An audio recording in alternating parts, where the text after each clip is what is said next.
consécration, office des ténèbres du Vendredi Saint.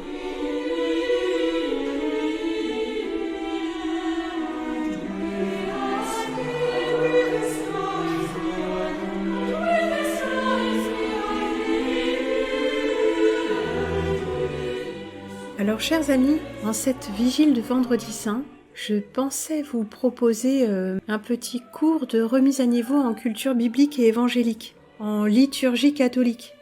Enfin, un peu des deux, parce que bien sûr la liturgie catholique s'appuie sur les évangiles, ou prétend le faire, et que sont les évangiles, etc. On pourrait bien sûr épiloguer sans fin, mais en ce temps de Pâques, qui est bien sûr une célébration solaire et qui contient de nombreuses choses qui ne nous conviennent pas, il y a également les symboles de vie, mort, résurrection, d'élévation et de transcendance, et par-dessus tout cela, culminant au-dessus de tout cela, la figure solaire, dorée, chrismale, justement, du Christ. Cette part de Dieu faite homme. Alors je ne vais pas rentrer plus dans les détails que ça parce que ça nous entraînerait trop loin, mais je vous proposais de lire en ce Vendredi Saint ce qu'est le Vendredi Saint. Alors bien sûr, nous sommes un peu en retard parce qu'au moment où j'enregistre tout ceci, nous sommes déjà en tout début d'après-midi et nous écouterons ceci pour la veillée du Vendredi Saint.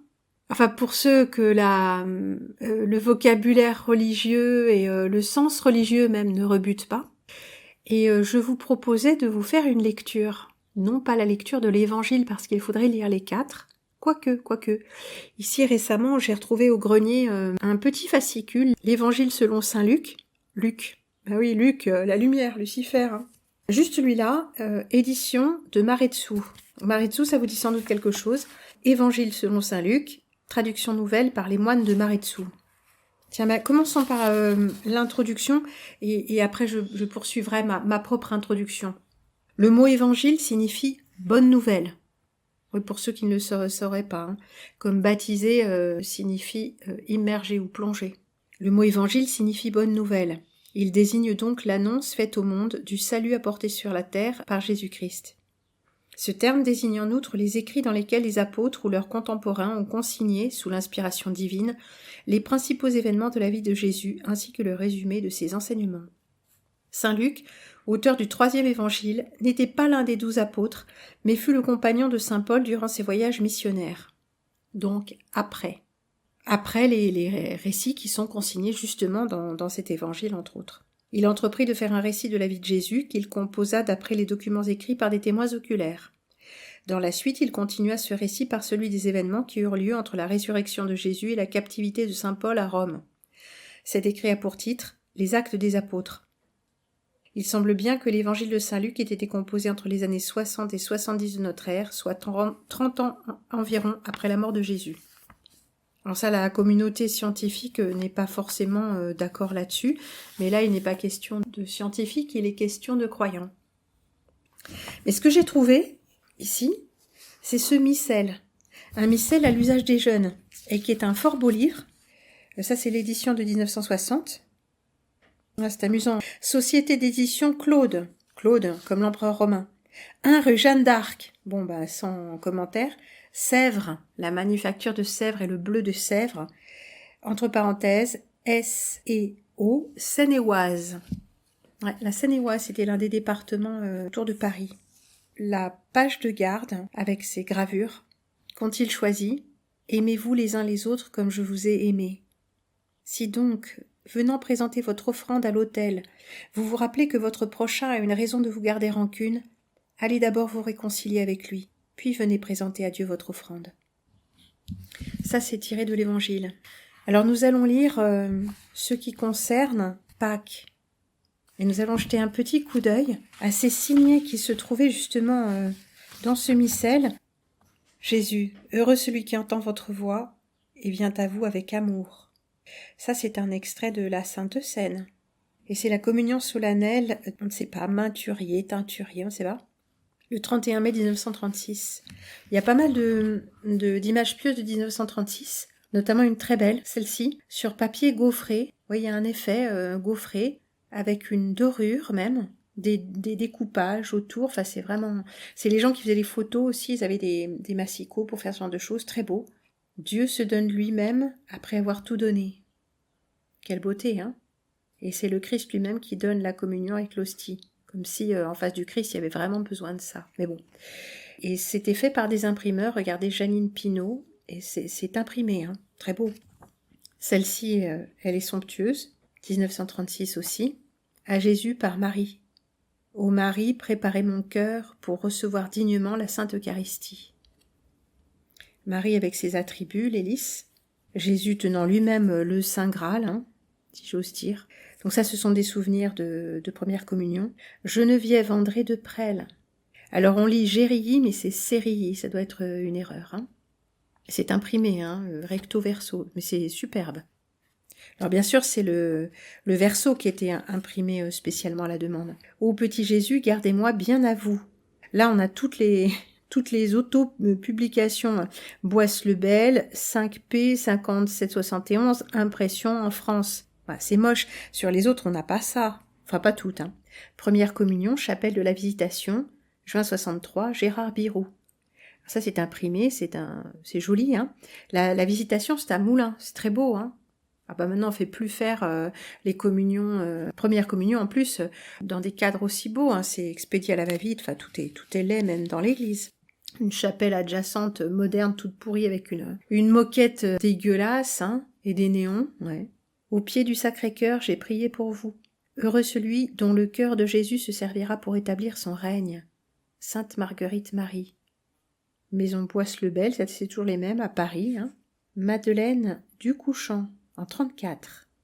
Et on voit là, en regardant de l'autre côté, que ça a été, embouti. Là, il y a les palmes qui sont dorées et l'image elle-même. Vous voyez, c'est comme quand on fait les gravures, on presse. Il y a des effets de relief.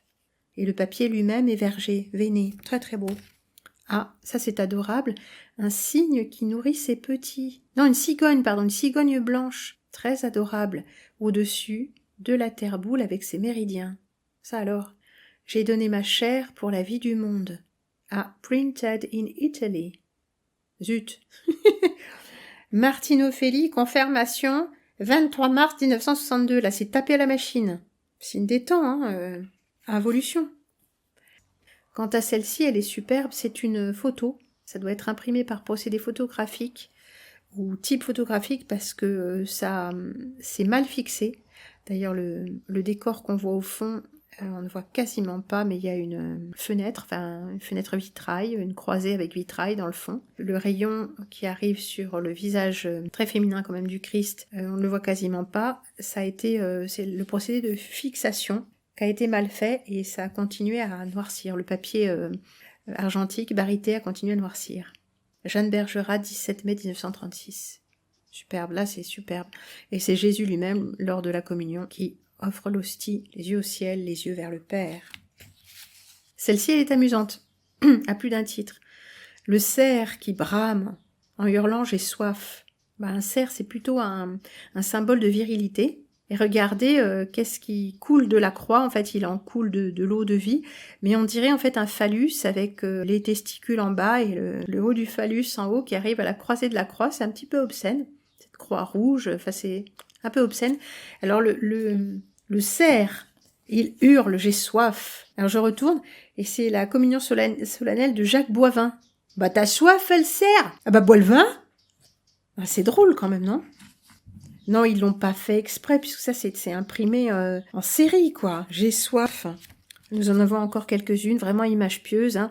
Nous finissons avec celle-ci. Je suis la voie, la vérité, la vie. Et c'est écrit à la main, le 20 juin 1935, Simone Merlin. Merlin comme l'enchanteur. Regardez, c'est même découpé sur les côtés, c'est un peu ouvragé. Des couleurs douces, bleu, jaune, rose. Mais qu'est-ce que la Passion ? Eh bien, c'est le récit de l'agonie du Christ. Alors, commençons par Luc, chapitre 22. Passion, mort et résurrection de Jésus. Ouais, c'est bien, parce que dans ces éditions-là, il y a même les titres des chapitres, qui ne sont pas dans l'évangile original, bien sûr. Le complot des prêtres et de Judas. La fête des pains sans levain, qu'on appelle la Pâque, approchait. Alors, c'est la fête de Pessah, la fête juive. Les princes des prêtres et les scribes cherchaient le moyen de faire périr Jésus, car ils redoutaient le peuple. Or Satan entra en Judas, surnommé Iscariote, l'un des 12. Iscariote, c'est un attribut. Alors, il paraît que c'est le lieu d'où il vient. C'est l'attribut qui se rapporte à Issachar, enfin je ne sais pas, qui est un nom propre. Bon. Judas alla trouver les princes des prêtres et les officiers pour s'entendre avec eux sur la manière de le leur livrer. Les princes des prêtres, donc princes, ça veut dire les premiers, les principaux sacrificateurs. Dans d'autres traductions, c'est principaux sacrificateurs, princes des prêtres. Grand prêtre, si vous voulez. On pourrait dire tout aussi bien vénérable ou grand prêtre. Rempli de joie, ils lui promirent de l'argent. Il donna son accord et cherchait une occasion favorable de leur livrer Jésus à l'insu de la foule. Alors, j'ai jamais compris pourquoi il cherchait à leur livrer, puisqu'il se cachait pas, Jésus. Ils auraient pu l'arrêter, enfin, je sais pas exactement, je n'arrive vraiment pas à comprendre cette partie du récit. Puisque tout se fait au grand jour et tout le monde sait toujours où est Jésus. Donc, le livrer, en fait, c'est un acte de consentement envers Satan, un acte de trahison. Il fallait que ça vienne d'un juif, parce que les Romains ne pouvaient pas agir. Enfin bon, ce sont des points de droit, tout ça. La dernière scène, je le rappelle, c'est repas du soir, c'est le dîner. Cena en latin. Cependant, arriva le jour des pains sans levain, où l'on devait immoler la Pâque. Immoler la Pâque, faire le sacrifice. Ouais.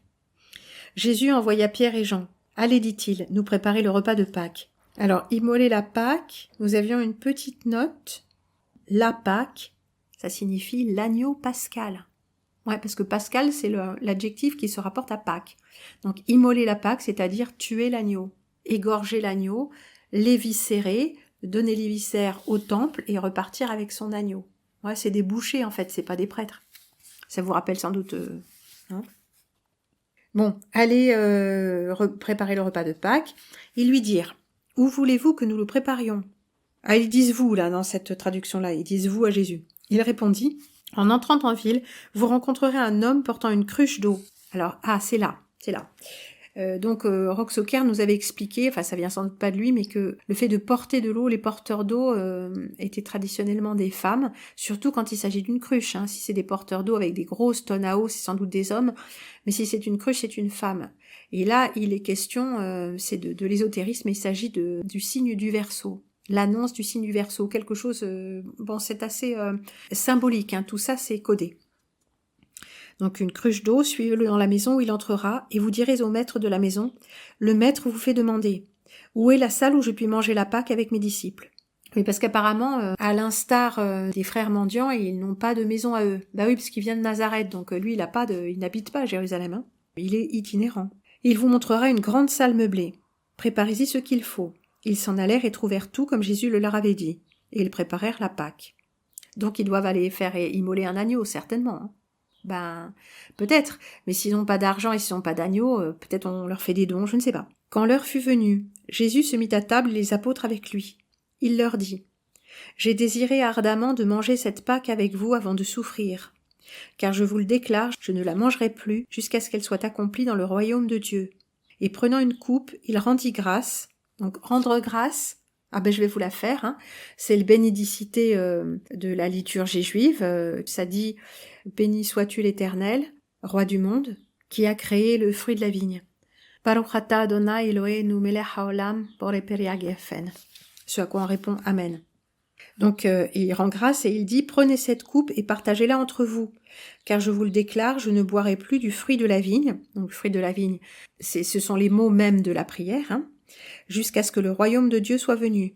Puis il prit du pain, et après avoir rendu grâce, il le rompit et leur donna en disant « Ceci est mon corps qui est donné pour vous, faites cela en mémoire de moi. » Et le bénédicité du pain, puisqu'on rend grâce sur le vin d'abord et sur le pain après. « Baruch atah Adonai Eloheinu melech haolam, nanana mina haaretz. » Ouais, j'oublie toujours, ouais.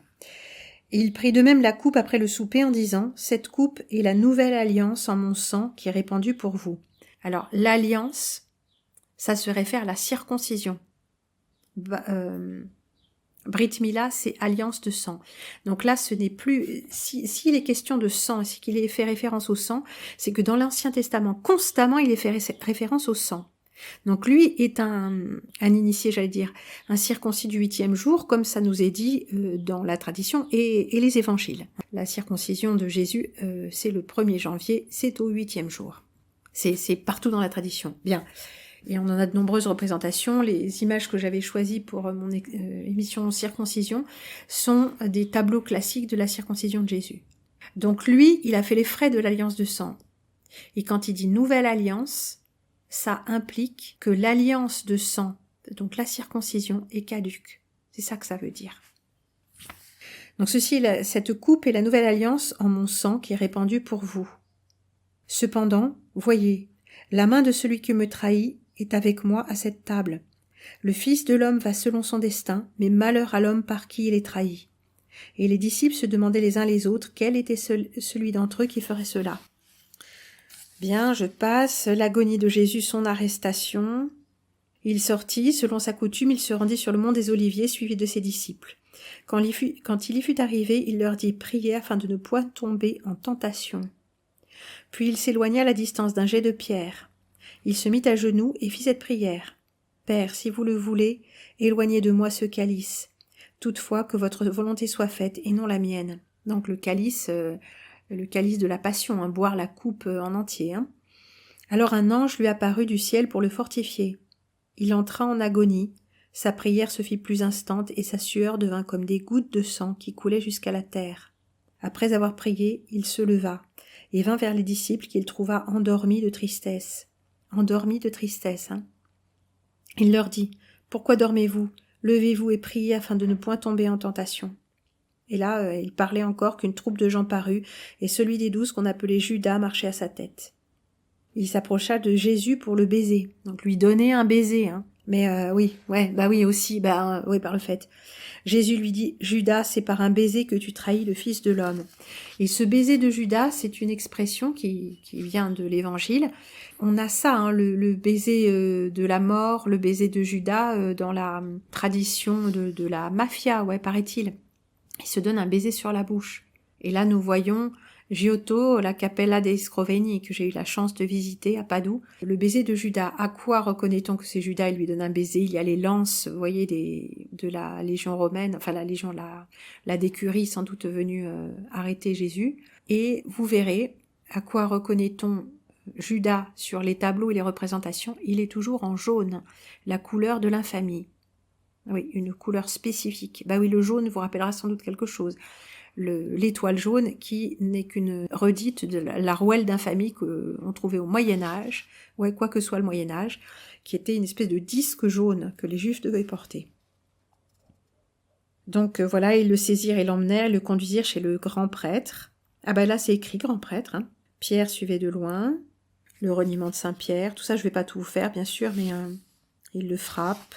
Il est emmené chez Pilate, donc le procurateur romain, le substitut de César, le chemin de croix. Il est crucifié avec le bon larron, le mauvais larron. Il était environ la 6e heure quand des ténèbres couvrirent toute la terre jusqu'à la 9e heure. La 6e heure, environ midi. Ah, moi je crois que il était environ la 3e heure. En fait, chaque fois je me suis souvenu de ça, et que la 3e heure était midi. Non, c'est la 6e heure, mais c'est bien midi. Jusqu'à la 9e heure, donc de midi à 3 heures, le soleil s'obscurcit et le voile du temple se déchira par le milieu. Oui, il y avait un voile sur le temple, allez savoir. Ça ressemble vraiment à du langage codé. Hein. Jésus poussa un grand cri et dit « Père, je remets mon esprit entre vos mains. » Et en disant ces mots, il expira. Et là, nous ouvrons le missel. Et pour le temps de Pâques, nous avons quelque chose, la passion de Jésus, dialoguée d'après les 4 récits. Donc c'est une synthèse. Donc ça commence par ce que nous avons lu. Hein, en ce temps-là, Jésus dit à ses disciples, etc. Le soir, il se mit à table. Après le chant des cantiques, ils s'en allèrent au jardin des Oliviers. Alors là, nous avons plusieurs voix. Le lecteur. Alors je serai le lecteur et je ne préciserai plus. Jésus, avec ses apôtres, arrive dans le jardin des Oliviers. Les voilà qui entrent ensemble. Jésus. Vous m'attendrez ici, je vais prier un peu plus loin. Jésus emmène avec lui Pierre, Jacques et Jean. Il a l'air très triste. Je suis triste, triste à mourir. Restez ici et veillez avec moi. Jésus s'en va un peu plus loin. On vient de voir un jet de pierre. Hein. Il tombe alors à genoux et se met à prier. Jésus. Mon Père, si cela est possible, éloignez de moi cette coupe de douleur, mais pourtant que votre volonté soit faite et non pas la mienne. Donc un ange, on vient de voir tout ça. Et puis il dit à Simon Pierre, Tu dors? Vous n'avez donc pas pu tous les trois veiller seulement 1 heure avec moi? Veillez et priez pour ne pas succomber à la tentation, car l'âme est généreuse, mais le corps est faible. » Jésus repart et recommence sa prière, puis il revient vers ses apôtres pour chercher de l'aide auprès d'eux, mais il les trouve encore endormis. « Vous dormez encore et vous vous reposez? C'en est fait. Je vais tomber entre les mains de mes ennemis. Allons, levez-vous. Celui qui me trahit est déjà tout près d'ici. » Voilà qu'arrive la compagnie des gardes du temple. Avec eux, il y a des gens armés d'épées et de bâtons. Judas conduit la bande. Jésus, qui est au milieu de ses apôtres, demande aux gardes. « Qui cherchez-vous » ? Les soldats. « Jésus de Nazareth. » « C'est moi. » Les soldats reculent. Une force mystérieuse les renverse. Judas est là aussi, il va donner le signal convenu. Il s'approche de Jésus et il l'embrasse en disant « Salut, ô maître. »« Comment, mon ami, c'est par un baiser que tu me trahis ? Mais vous autres, que voulez-vous » ? Les soldats. « Jésus de Nazareth. Je vous l'ai déjà dit, c'est moi. Si c'est moi que vous cherchez, laissez partir ceux-ci. » Les apôtres. « Maître, pouvons-nous nous servir de notre épée ?» Ah, donc ils ont des épées. Normalement, ils les ont laissées avant, mais bon, allez savoir. Pierre n'attend pas la réponse. Il tire son épée et coupe l'oreille de Malchus, l'un des soldats du grand prêtre. Jésus. « Non, Pierre, remets ton épée dans le fourreau, car tous ceux qui se serviront d'une épée seront un jour tués par l'épée. Tu sais bien que si je le demandais au Père, il m'enverrait aussitôt au moins 12 armées d'anges. » Alors Jésus touche l'oreille du blessé et le guérit. « Vous venez m'arrêter avec des épées et des bâtons, comme si j'étais un voleur. Et pourtant j'étais tous les jours dans le temple. Je prêchais, et vous ne m'avez jamais rien dit. Mais tout se passe comme les prophéties l'ont annoncé. Et puis il fait nuit, et c'est votre heure préférée pour agir. » Tiens donc. Alors les disciples se sauvent de tous les côtés et l'on emmène Jésus. Pierre suit Jésus de loin. Un autre apôtre l'accompagne. Jésus arrive dans la cour du palais d'Anne, l'ancien grand prêtre, le beau-père de Caïphe, qui lui est grand prêtre à ce moment-là. On allume un grand feu dans la cour car il fait froid. Pierre est entré grâce à l'autre apôtre qui connaît le grand prêtre. Tiens, qui est... Alors on a dit que c'était Jean l'autre, et qui connaissait le grand prêtre parce que Jean est fils de prêtre. Jean est fils de grand prêtre. Jean, oui, Jean de l'évangile de Jean, oui, Yohanan. Il s'approche du feu pour se chauffer, mais à ce moment, le concierge l'arrête. « N'étiez-vous pas un disciple de cet homme ?» Saint-Pierre. « Je vous assure que non. » Mais la servante s'approche du feu à son tour, et après avoir bien dévisagé Pierre, elle s'adresse à tous ceux qui sont en train de se chauffer. « Celui-là aussi était avec ce Jésus. » Saint-Pierre. « Je vous jure que je ne connais pas cet homme-là. » Un coq chante. Pierre s'éloigne un peu, mais il se rapproche ensuite pour voir la fin. 1 heure se passe. Pierre cause avec les gens, mais alors ceux-ci lui disent « Mais tu faisais sûrement partie de sa bande. » Saint-Pierre. « Je vous l'ai dit, je ne connais pas cet homme. » Plusieurs. « Ouais, ce n'est pas la peine de nier, ton accent montre bien que tu es de Galilée. » Un homme qui était le cousin de Malchus, celui qui avait eu l'oreille coupée par Pierre, prit la parole à son tour. « Mais c'est bien toi que j'ai vu cette nuit dans le jardin des Oliviers avec Jésus. » Et Pierre se met à jurer qu'il ne connaît pas cet homme. Jésus sort dans la cour, ligoté. Il se retourne, regarde Pierre. Le coq chante de nouveau. Pierre se rappelle ce que lui a dit Jésus. Oui, parce que Jésus lui a dit « Pierre, avant que le coq ne chante 3 fois, tu m'aurais renié 3 fois. Ou ne chante 3 fois, tu m'auras renié. » Un truc comme ça, parce qu'ils se promettent de ne jamais renier Jésus. Et pourtant, il l'a fait pour protéger sa vie, quoi. Pendant que Pierre reniait Jésus, lui, était interrogé par le grand prêtre sur son enseignement et sur ses disciples. « J'ai toujours parlé devant tout le monde, et là où les Juifs se réunissent. Je n'ai jamais rien dit en secret. » Pourquoi m'interroges-tu alors ? Interroge ceux qui m'ont écouté, ils savent bien ce que je leur ai dit. Un serviteur lui donne alors une gifle, et il lui dit « C'est comme ça qu'on répond au grand prêtre ?» Jésus. « Si j'ai mal parlé, dis-moi ce que j'ai dit de mal, mais si j'ai bien parlé, pourquoi me frappes-tu » Les soldats emmènent Jésus avec eux, et pendant tout le reste de la nuit, ils se moquent de lui crachent à la figure, le battent, lui bandent les yeux et lui donnent des gifles en disant « Devine qui t'a frappé ?» Le matin arrive.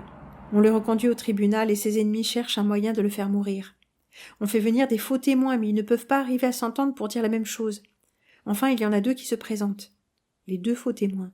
« Nous l'avons entendu dire, je peux détruire le temple et en reconstruire un autre en 3 jours. » Et même là-dessus, ils ne peuvent pas encore arriver à dire exactement la même chose. Le grand prêtre veut en finir. Il se lève. « Tu ne réponds rien à ce que ces gens disent contre toi ?» Non, Jésus se tait. « Je t'ordonne, au nom de Dieu, de nous dire si tu es le Christ, fils de Dieu, oui ou non. »« Oui, je le suis. » Et je vous avertis, vous verrez un jour le Fils de l'homme revenir, tout-puissant, pour juger le monde. Vous avez entendu ? Nous n'avons plus besoin de témoins maintenant. Vous l'avez entendu blasphémer ? Qu'en dites-vous ? Tous. Il mérite la mort. Mais pour être mis à mort, Jésus doit aussi être condamné par le tribunal romain. C'est pourquoi les Juifs le conduisent toujours ligoté chez le gouverneur romain, Ponce Pilate. Pilate, que lui reprochez-vous? Les Juifs. Si ce n'était pas un malfaiteur, nous ne te l'aurions pas amené. Pilate. Eh bien alors vous n'avez qu'à vous en charger et le juger vous-même. Mais nous n'avons plus le droit de faire exécuter quelqu'un. Il prêche la révolution aux gens, il empêche de payer l'impôt et il dit qu'il est roi. Pilate entre à l'intérieur de son tribunal et fait venir Jésus devant lui. Alors tu es le roi des Juifs? Jésus. Est-ce en votre nom que vous me posez cette question, ou bien vous a-t-on dit de me la poser? Pilate. Je ne suis pas juif, moi. On t'amène à moi. Qu'as-tu fait? Jésus. Mon royaume n'est pas un royaume de la terre. Si mon royaume était sur la terre, mes soldats m'auraient défendu et auraient empêché les Juifs de m'arrêter. Mais mon royaume n'est pas un royaume de ce monde. Alors tu es roi? Jésus. Tu l'as dit. Ah, il dit tu l'as dit, hein? En fait, c'est toi qui l'as dit. Tu l'as dit. Je suis roi. Et je suis venu dans le monde pour annoncer la vérité. Celui qui cherche la vérité, celui-là me comprend. Pilate. Qu'est-ce que la vérité? Mais les chefs des Juifs continuent à l'accuser d'un tas de choses. Pilate s'adresse de nouveau à Jésus. Tu ne réponds rien à toutes leurs accusations? Jésus garde le silence et Pilate se retourne vers la foule. Je ne trouve aucune faute dans cet homme. Les chefs juifs.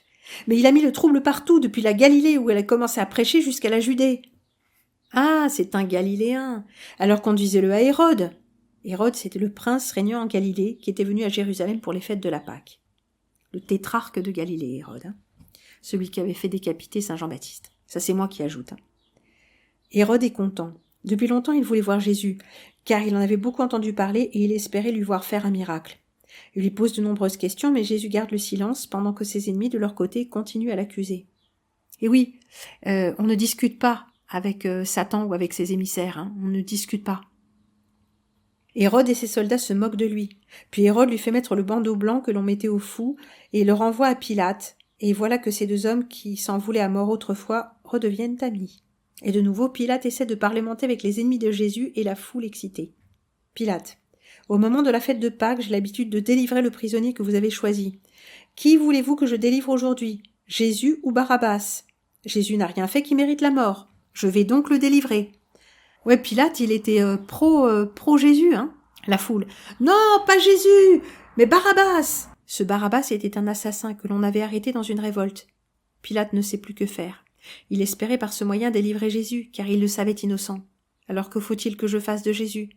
Fais-le crucifier! Fais-le crucifier! Mais puisque je vous dis qu'il n'a rien fait de mal, écoutez, je vais le faire flageller, puis je le relâcherai. Mais la foule crie de plus en plus fort et demande à grands cris qu'il soit crucifié. À ce moment-là, quelqu'un vient faire à Pilate une commission de la part de sa femme.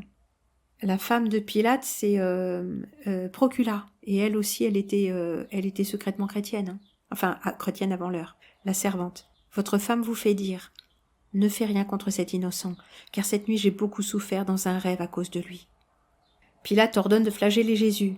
Les soldats de service le conduisent à l'intérieur de la cour. Alors, il compte le faire flageller au lieu de le faire crucifier. C'est un gage qu'il donne pour ne pas le tuer, hein. Il lui ôte ses habits, le frappe à coups de fouet, puis lui met un vieux manteau rouge sur les épaules. Pourquoi rouge? Alors ça, c'est moi qui précise. C'est la couleur réservée aux empereurs, hein. Le coiffe d'une couronne d'épines, lui met un bâton entre les mains et il passe devant lui en faisant des génuflexions. « Nous te saluons, roi des Juifs !» Donc il se moque de lui, hein. Puis ils reprennent le bâton et lui tapent sur la tête. Et il lui crache à la figure et lui donne des gifles. C'est d'une violence terrible, hein. Pilate fait alors avancer sur le balcon Jésus, toujours couvert de son manteau rouge et coiffé de sa couronne d'épines. Pilate. Ecce homo. C'est du latin et ça signifie « voici l'homme ». Les chefs et la foule. « Crucifie-le! Crucifie-le » Pilate. « Mais je n'ai aucune raison de le mettre à mort. » Tous. « Si tu le relâches, tu trahis César, car celui qui se dit roi est un ennemi de César. » Ces paroles font peur à Pilate. Il se fait apporter de l'eau et se lave les mains devant la foule, qui est un geste, un geste symbolique, mais un geste avec une valeur légale, quasiment, hein. Pour moi, je suis innocent dans cette affaire, vous avez toute la responsabilité. Donc il s'en lave les mains, et voilà l'origine de cette expression en français. Donc les Romains pratiquaient ça, mais peut-être bien sûr les autres avant eux, hein. Que son sang retombe sur nous tous et sur tous nos enfants. Ah ouais. Ils emmènent alors Jésus au calvaire pour le crucifier. Ça alors. Je ne sais pas si vous l'entendez, mais il y a une petite hirondelle qui est entrée et que je dois faire sortir incessamment. Parce que la porte est trop fermée. Alors tu as pu rentrer, mais tu ne peux pas sortir, ma jolie. Allez, hop là. Sors. Sors. Et dehors, dans le ciel, les plumes de glace sont partout. Oui, ils ne nous ont pas parlé des plumes de glace dans l'Atlas des nuages, mais nous y reviendrons. Bien, beaucoup de gens suivent Jésus, surtout des femmes qui pleurent en se frappant la poitrine. Jésus se retourne. Ah oui, c'est ça. Ils emmènent au calvaire. Donc calvaire, c'est la traduction de Golgotha qui signifie le mont chauve, calvaire, calvitie, au calvaire pour le crucifier. En route, on arrête un paysan qui revient des champs, c'est Simon de Cyrène, et on le force à porter la croix de Jésus. Ah oui, Jésus, ce n'est pas moi qui suis à plaindre, mais plutôt vous et vos enfants, car une punition terrible tombera un jour sur vous. On emmène 2 malfaiteurs en même temps que lui, pour les faire mourir aussi. Jésus arrive au calvaire, on lui donne à boire du vin qui est mélangé avec de la myrrhe. C'est un produit qui est destiné à endormir un peu le supplicié. Ah, ça n'est jamais précisé. On lui donne donc, on l'enivre, on le saoule un peu, on le drogue à moitié. Jésus le goûte et refuse de le boire. Oui, il veut être en pleine possession de son esprit. Parce que quand même, il a été fait homme, donc il est soumis aux lois de la chair. Donc à l'ivresse du vin. Maintenant, Jésus est mis en croix. Il est midi. En même temps, on crucifie à sa droite et à sa gauche les 2 brigands. Au-dessus de sa croix, il y a un écriteau. Jésus de Nazareth, roi des Juifs. Et c'est ce qu'on voit, INRI, sur toutes les représentations. Jésus Nazarei Rex Iudaeorum. Ça, c'est moi qui précise. Jésus, mon Père, pardonnez-leur, car ils ne savent pas ce qu'ils font. Les soldats qui l'ont crucifié prennent ses vêtements et se les partagent, mais la tunique de Jésus est faite d'une seule pièce. Et pour ne pas la diviser, il la tire au sort.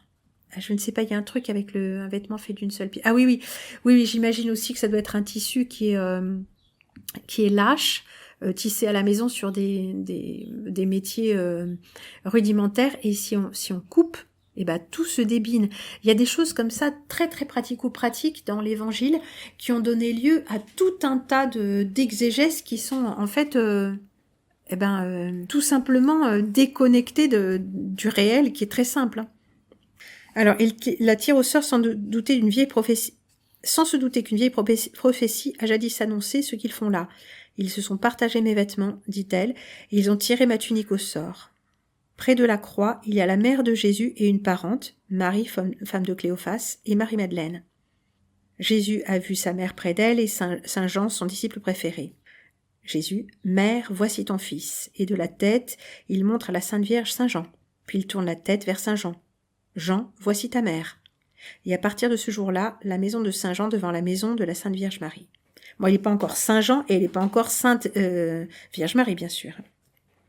Et des passants insultent Jésus. « toi qui peux démolir le temple et le rebâtir en 3 jours, sauve-toi toi-même, descends de ta croix, et alors nous croirons en toi. » Bon, les prêtres juifs, toute leur bande se moquent aussi. Si tu es le Christ, sauve-toi et sauve-nous avec toi. Ah oui, l'autre brigand dit, tu ne crains donc plus Dieu, toi? Nous souffrons parce que nous l'avons mérité, mais lui, il n'a rien fait de mal. Seigneur, pensez à moi quand vous serez dans votre royaume. Jésus, ce soir même tu seras avec moi dans le paradis. Il est maintenant 3 heures, le ciel est sombre et le soleil ne brille plus. Jésus se met à crier d'une voix forte. Mon Dieu, pourquoi m'avez-vous abandonné? Oui, ça c'est une parole aussi qui a beaucoup interrogé. Pourquoi m'as-tu abandonné? Eh bien parce que, moi je dirais comme c'est l'homme en lui qui s'écrie. Son Dieu ne l'a pas abandonné puisqu'il est venu pour racheter le genre humain. C'est une parole vraiment étonnante. Jésus a terminé sa mission, mais il y a encore une prophétie qui n'est pas accomplie. Jésus, j'ai soif. Tiens. Un soldat trempe une éponge dans du vinaigre, met l'éponge au bout d'un bâton et l'approche des lèvres de Jésus. Jésus en boit un peu. Du vinaigre, en fait, c'est de l'eau vinaigrée. Oui, c'est comme ce qu'on faisait avec le vin, l'abondance. En fait, on mettait de la piquette, du vin acide et de l'eau. Et c'est plus désaltérant que l'eau seule, surtout sous ces latitudes-là où il fait chaud. On se déshydrate moins quand il y a quelque chose dans l'eau. Ouais, c'est comme ça, c'était une coutume en tout cas. Jésus, tout est terminé. Et il pousse un grand cri. Mon Père, je remets mon âme entre vos mains. Il crie encore une seconde fois, il incline la tête, il est mort. Et il incline la tête du côté droit. Et là, on a cette gravure. La veille de sa passion, Jésus prit du pain et dit « Prenez et mangez-en tous, car ceci est mon corps. » Hier, jeudi saint, n'est-ce pas, c'était le jeudi, c'est la Seine, hein, donc c'est le jour où Jésus a institué la messe, la Sainte Communion et le sacrement de l'ordre qui donne l'Église à ses prêtres. Bon, ça c'est l'Église catholique qui le dit, bien sûr. Et le jeudi saint, je n'ai pas eu le temps de le dire hier, mais c'est le jeudi saint. Si vous vous souvenez bien, il me semblait bien, hein, mais j'ai vérifié entre-temps. Nous avions vu ça dans l'huile du Christ. Que va-t-elle dire? Que va-t-elle dire? Roulement de tambour. C'est le jeudi saint qu'a lieu la messe chrismale. Vous vous souvenez de ce que c'est que la messe chrismale? C'est la messe par laquelle on consacre les saintes huiles, l'onction, hein, pour l'extrême onction, les communions et l'ordination des prêtres et des évêques, etc. Ouais, pas l'ordination du roi parce que ça se fait plus, mais on consacre les saintes huiles le jeudi saint. Donc le jeudi saint, on a une messe de consécration, une messe chrismale. On a la messe en souvenir de la Sainte Seine et l'office des ténèbres. Donc la messe chrismale, c'est le matin. La messe en souvenir de la Sainte Seine, c'est le soir. Et l'office des ténèbres, c'est vers minuit, 1h. Nous allons nous quitter avec ces quelques gravures. Vendredi saint, jour anniversaire de la mort de notre Seigneur sur le calvaire à Jérusalem, vers 3h de l'après-midi. Ce jour-là, il n'y a pas de messe. Non, il y a un chemin de croix que les gens faisaient. Nous ne laisserons pas Jésus porter sa croix tout seul. Le chemin de croix dans les églises, il est le long des murs. Alors, plus ou moins riche, des fois on a juste un numéro en chiffres romains avec les différentes stations. Il y a 12 ou 13 stations. 12 stations. Et à chacune, il y est pas là, mais j'avais vu ça dans un ancien missel. Il y a un rituel avec le prêtre, l'officiant qui dit quelque chose et l'assemblée qui répond. Considère, ô mon âme, nanana, et on détaille l'enseignement de chaque station du chemin de croix. Et ce sont des stations de souffrance, les questions de la passion, donc de l'agonie. Donc Jésus dépouillé de ses vêtements, Jésus tombe une première fois, une deuxième fois, une troisième fois, il est mis en croix, il rend l'âme, etc. Et il y a aussi, dans les églises, très souvent les églises baroques, il y a beaucoup ça, il y a la représentation des instruments du supplice. Nous avons les 3 clous, le marteau pour enfoncer les clous, c'est un peu sordide, l'éponge, la lance, parce que là, ce qui ne nous est pas dit, c'est un missel pour les jeunes, mais pour savoir s'il est bien mort, on lui enfonce... Ah, peut-être qu'ils l'ont dit, mais que je l'ai pas lu. Il lui enfonce sa lance dans le côté, donc la plaie au côté d'où coule de l'eau. C'est ça. Non, ils l'ont pas dit.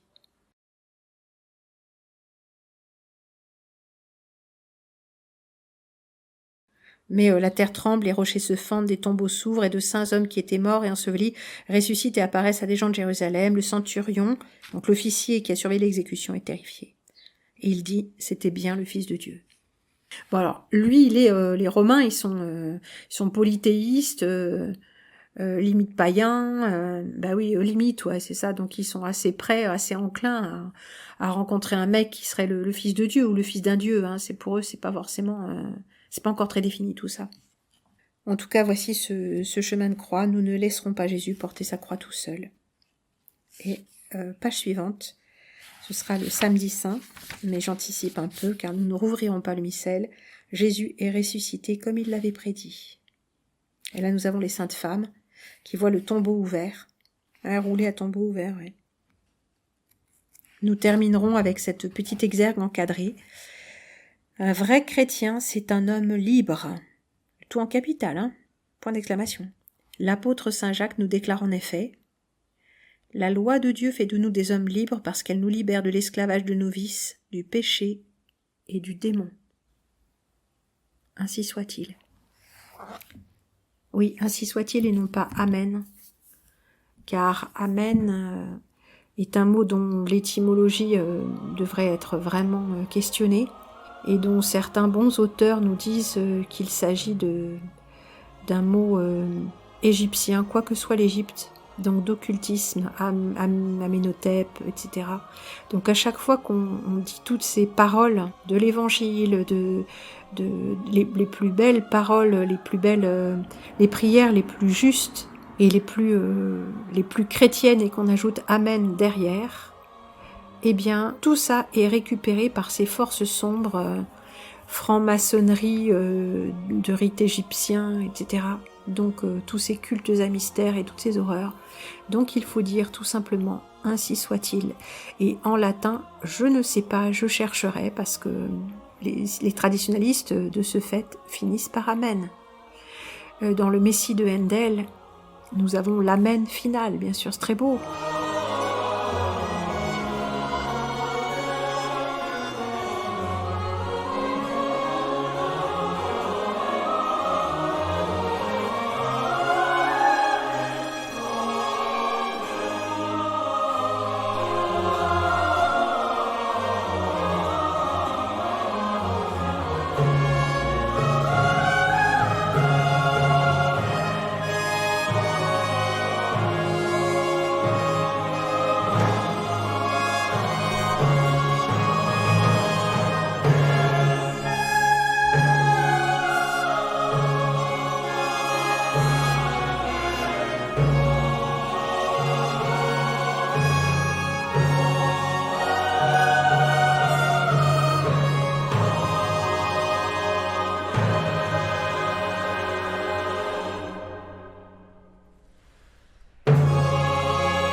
C'est très beau, mais la dédication renvoie tout ce qui a été dit précédemment et toutes les dévotions accomplies précédemment, eh bien, aux tenants de la religion sans nom. Donc il faut pas dire Amen. Mais quelqu'un me l'avait déjà dit, ça. Les musulmans disent Amin, Amin. Ça dépend, plusieurs prononciations selon les... Oui, l'arabe n'est pas une seule langue, hein, c'est une multiplicité de langues, très très voisines. Oui, c'est contestable. Enfin, il y a pas qu'un seul arabe, bien sûr. Hein. En hébreu, on dit Amen, et en français ou en latin, on dit Amen, ce qui n'a aucun sens. Ainsi soit-il. En milieu d'après-midi, tout est donc consommé et le Christ est emmené pour être enseveli sans la veille des 3 jours. Non, parce que sous les latitudes trop chaudes, on ne conserve pas les corps et on les ensevelit assez vite. Il se trouve un tombeau. Bon, vous savez, comme c'est difficile d'avoir, un caveau de famille ou un truc comme ça. Donc c'est sans doute quelqu'un de riche qui a... Je crois que c'est Joseph d'Arimathie et le tombeau aussi. Donc il est enseveli là en grande hâte le vendredi.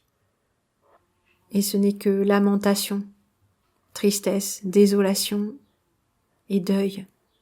Un deuil comme il n'en existe aucun autre, le deuil du Fils de Dieu pour ceux qui l'ont connu. Peut-il exister plus grande affliction? Et c'est le cœur et l'âme tout retournés de toutes ces violences et de cette exécution injuste qui nous fait considérer aussi toute injustice sur la terre, celle-ci étant l'injustice extrême, le sacrifice ultime de l'amour par l'inconscience absolue et l'orgueil. Hein. Pardonne-leur, ils ne savent pas ce qu'ils font. Qui va imprégner toute notre vigile du vendredi saint au samedi saint. Tout est consommé.